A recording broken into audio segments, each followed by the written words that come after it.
Welcome back to PNC's Year in Review. We start the top 5 with the historic arrival of the Festival of the Pacific Arts. It was an event years in the making, and although Guam may have stumbled to the finish line, the event went off with minor glitches, eventually rounding out to be one of the most culturally important events in Guam's history. Here's more. Today marks the second day of FestPac, and the hype from yesterday's opening ceremonies lingers on. First, we visit the Cook Islands.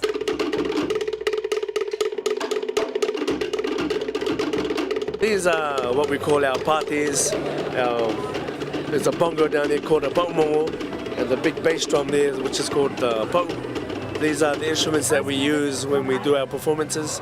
Is to showcase our culture. We then headed to Palau, where we learned about a bai. Palau language education specialist Jefferson Thomas explains that each bai has its distinct traditional designs and colors. This is bai, Palawan main structure of the its community. Its community should have a bai. Bai is a meeting house for the traditional leader, traditional chiefs of its village. Lastly, we visited Tonga, where tapa artist Tavita tells us about his work. This, I would say, can be called a painting, a tapa painting, because I use brush and dye from the mangrove plant, being scraped and squeezed to get the juice out. That's what's being used for this painting. From the Cook Islands to Palau to Tonga, we visited the FestPac village and learned so much from the delegations at the Agana Pavilion. And here's Janella Carrera with number 4. All right, well, thanks, Rebecca. Well, coming in at number 4 with the arrival of the 13th lawsuit alleging sexual abuse within Guam's Catholic Church, we look back on the one that started it all. Roy Quintanilla publicly alleged sexual abuse at the hands of Archbishop Anthony Aparon. A 52-year-old man has stepped forward with a serious allegation saying that Archbishop Anthony Aparon molested him when he was 12 years old. My name is Roy Quintanilla. I was sexually abused by Anthony Sablan Aparon 40 years ago. In front of a small podium at the entrance of the Archdiocese Chancery Office in Agana Heights, Roy Quintanilla read from a letter he wrote directly to the Archbishop of Guam. Dear Archbishop Aparon, when I was 12 years old and an altar boy, you molested me when you were the pastor of Agate. After a movie, you drove all the altar boys home. I was the last of the altar boys in the van. I thought you were going to take me home like the others, but instead, you asked if I could sleep at your house, the priest's house, so I could help you at the church in the morning. You insisted I sleep in your bedroom, even though I told you I wanted to sleep in the living room. I felt so uncomfortable being alone with you in your bedroom. Moments later, I felt your hand squeeze my penis and testicles through my pants. I was trying my best to push your hand away. It was painful. I used both hands and my legs to try and block you from touching me and squeezing my private parts because it was painful and extremely uncomfortable. I remember I didn't sleep that night. I was too afraid to move because I thought you would do more things to me. I just curled up. I cried then, and I've never stopped crying. I have been silent for 40 years, mainly because I thought all this time I was your only victim, and because I was embarrassed, humiliated, degraded, and terribly confused about what to do. I thought if I said anything, that people would not believe me, or that people would retaliate against me for coming forward. Archbishop Aparon, I will not be silent anymore. The whole family is here to support him because we believe him. I believe my brother, and I'm going to support him 100%. His character is impeccable. Well, there are now more than a dozen lawsuits that have been filed against the church and various clergy members. And at this time, Archbishop Apparon is facing a canonical trial in Rome for the alleged sexual abuse. Well, let's go now to Donna De Jesus with our top third story of 2016. Thanks, Janella. Coming in at number 3, tragedy strikes in the middle of the night as one family loses 5 children to a house fire, the worst fire in the history of Guam. This street, Chalangehalum, leads to what has been described as the worst fire fatality Guam has had. The Nathan family lost 5 of 8 children last night in what the National Fire Protection Association classifies as a catastrophic fire. In the aftermath, Gigo Mayor Rudy Matanani is collaborating with various organizations to help the family displaced by the fire. You know, we're working with the Red Cross. I've called GUAM because I am aware that GUAM has a program that assists fire victims. The Gigo Mayor's office is calling on the island community to assist the Nathan family.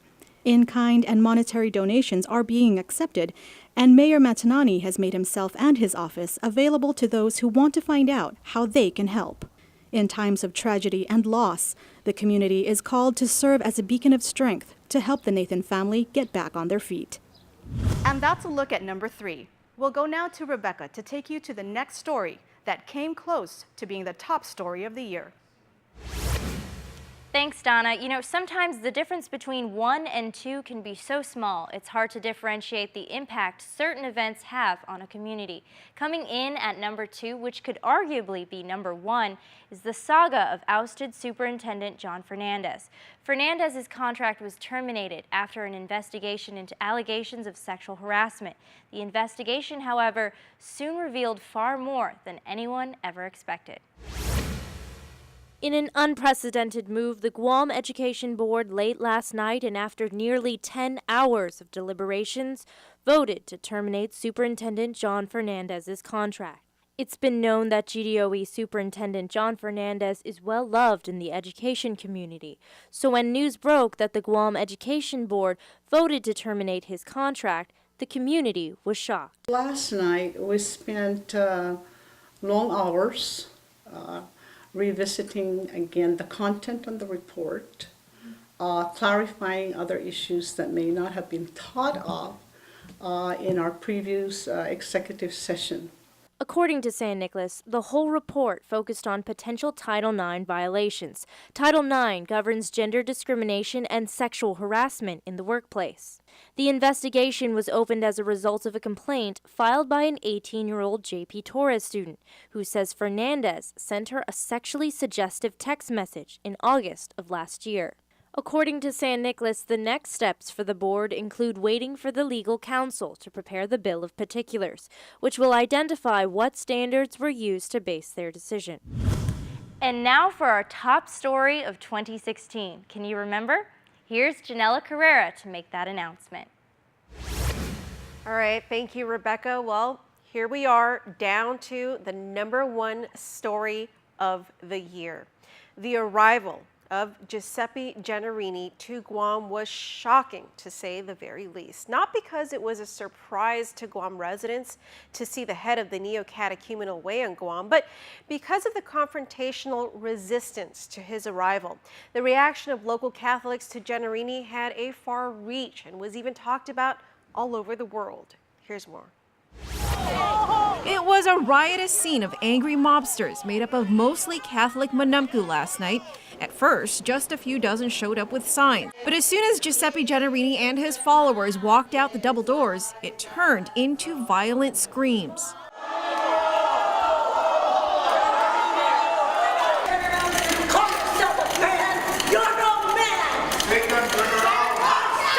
Some even yelling words like,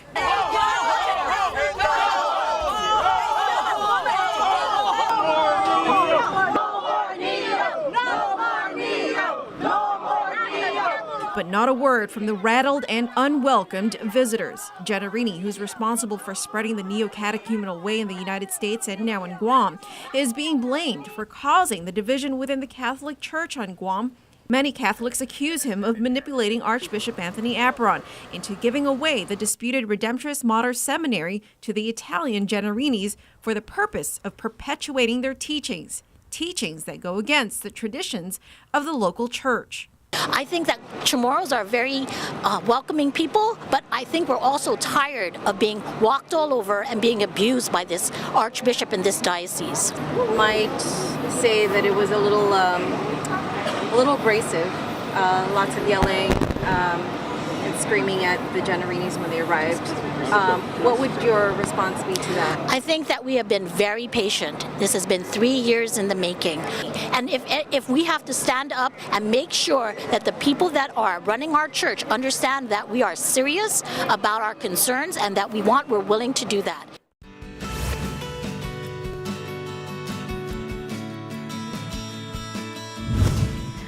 All right, and that does it for your top 10 stories of 2016.